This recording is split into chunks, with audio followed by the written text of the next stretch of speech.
Hey guys, we are on the final video of the series. It seems like it's been a long time in the works, but we are finally done, and as you can see, he turned out great. Now there is some footage at the end without all the fancy lighting effects, so don't worry about that.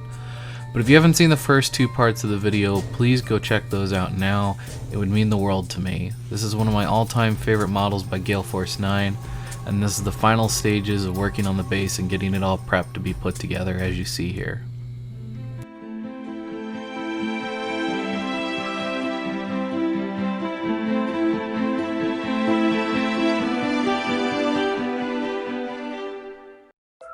If you haven't seen part 1 where I got the stonework to the way it is now, please go check that out. But moving swiftly along, I realized very early on with the way that this keys in and all locks together that I was going to need to lock the acrylic rod in very early on in order to paint this base and get it all done right. Unfortunately, because of how big of a gap there also was around this key, I realized that I was going to need to make some more coins to help blend everything together.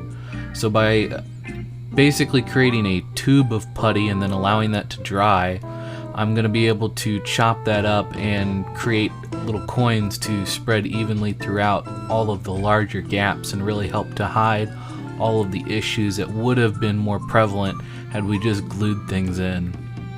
There's a pretty large gap on that left hand side there, as well as on the right hand side near the bottom. That's a bit difficult to see in this shot, but I do promise you it was noticeable, and without doing this step it would have just been glaring and in your face. Now this footage is sped up about 4 times, but I prefer to use basically like a smearing motion where I flatten the putty out as much as possible and then just fold it over itself, kind of like how you would work with dough. I find this does a really good job of mixing the putty up. And the rest of this video is just going to be me basically working it out into these really thin strands and just kind of cramming it into all the holes. At this point I've already done a basic job of just gluing everything in place with super glue and giving it a chance to dry. And now I'm filling in the gaps as much as I can and then cutting off little bits of that original putty tube and filling up all the bigger spots, these new coins that I've basically made. And as you'll see in the final product, you can't even tell that the gap was even there.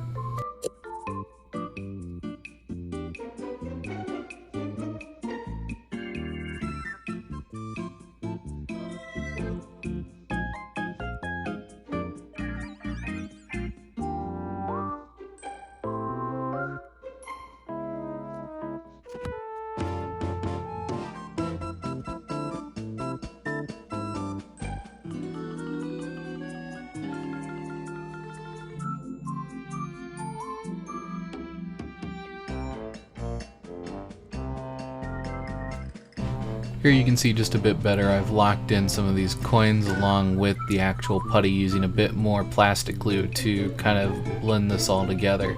I used a bit of melted down sprue in the plastic glue to act as its own binding putty as well, and it doesn't seem to crack or cause any problems when doing this, and it basically allows me to move on with the work quite quickly.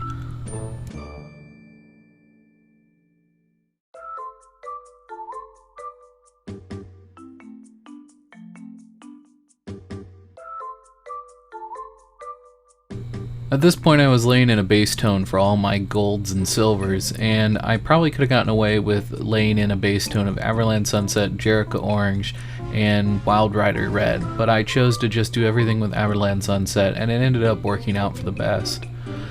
You could also just use Everland Sunset and a few washes like Fugan Orange or something to kind of change up tones, but that's only if you're going to put on your gold in a very thin manner, and I'm using a gold that goes on quite thick and works well in multiple layers, so I ended up not really needing that.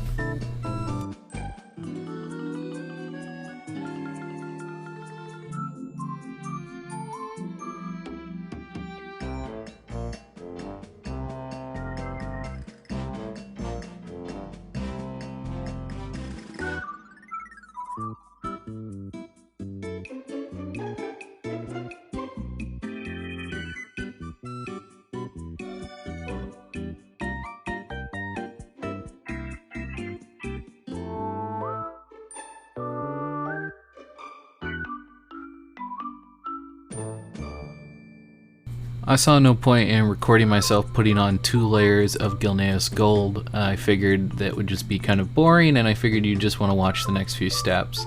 So I'm mixing together the 3 main browns that make up the contrast paint line here, mostly being Skeletal Horde and the fur color.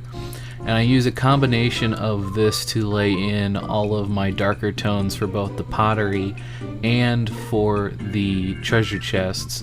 And you'll see I use about 3 to 4 coats on the treasure chest, which is how I get that nice, deep, dark, aged wood effect.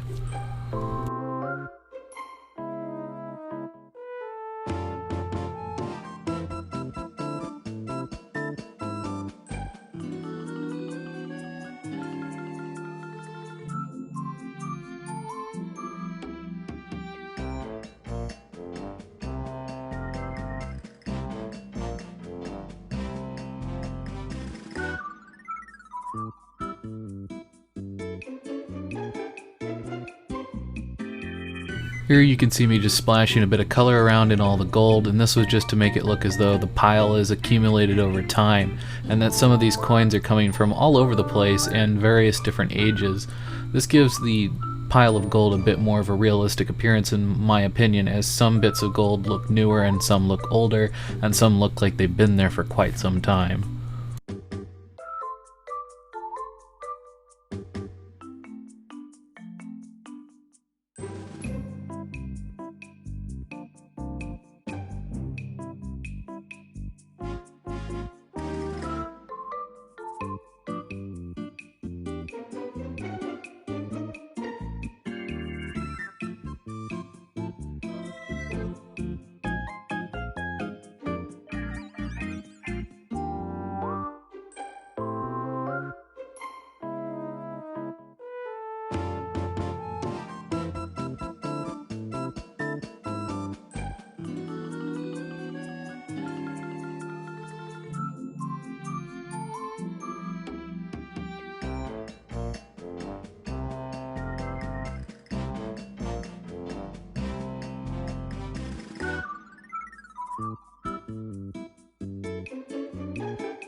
Here you can see me doing a bit of pre-shading with the colors that were already there to give the paper a bit of a stained look, and then I immediately do a very mild dry brushing with a either a Rockhearth Flesh or a Talaran Sand type color. I can't remember which, but they both would have worked just fine for this. And then I edge highlight the books with that exact same color mixed with a little bit of white.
So I made a mistake. It was late here in the evening when I recorded the original footage for this entire video, and I forgot to hit record when I went to go do all of the silver, which is why you see a chunk where all of a sudden there is silver on the piece.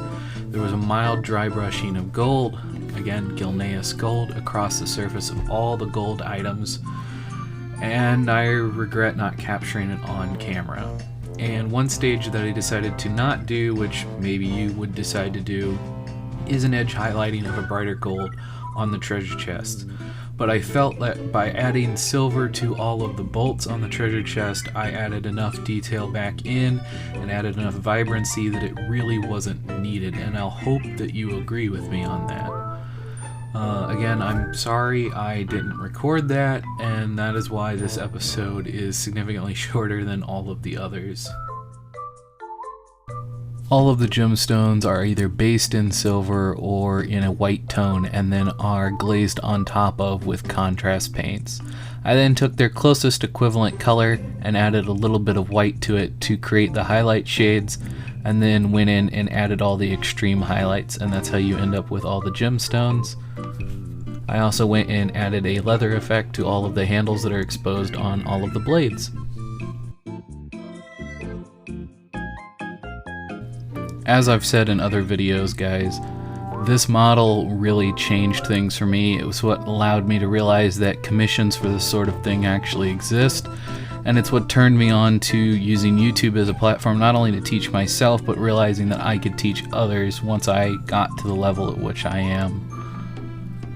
As you can see on screen, this is where it all began, and as you can see, and I hope you agree with me, it is a vast improvement. Unfortunately, this model is no longer available for retail sale, and if you can find one at a retail store, you're very lucky. But your best place to find one if you're interested in finding an Eye Tyrant from Gale Force 9 is to go on eBay or Amazon. I know when I bought mine, they were going for about $75, and that seemed to be pretty cheap.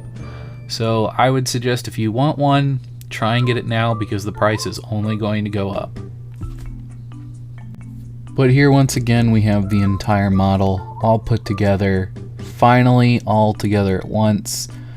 I absolutely love and adore the way that my Xanathar turned out. I love the fact that I chose him as inspiration, and if you're wondering what he's sitting on, it's just a piece of red craft foam. I use that to kind of help stop the resin that the base is made out of from scratching up my tables. But all in all, again, I am just speechless with how he turned out. I really love everything about him, and I hope you have enjoyed this process. He works great with just about any scene setting, and I really couldn't be more happy. If you guys would like to help support this channel, there are many ways that you can support me through my link tree in the description. But most importantly, the best way that you can help support me, which is absolutely free, is to just share this video around with your friends and to share my other videos with your friends. As always, I hope that your pile of shame never runs empty and your display case is always overfilled. Thank you so much for watching, guys, and I will see you in the next one.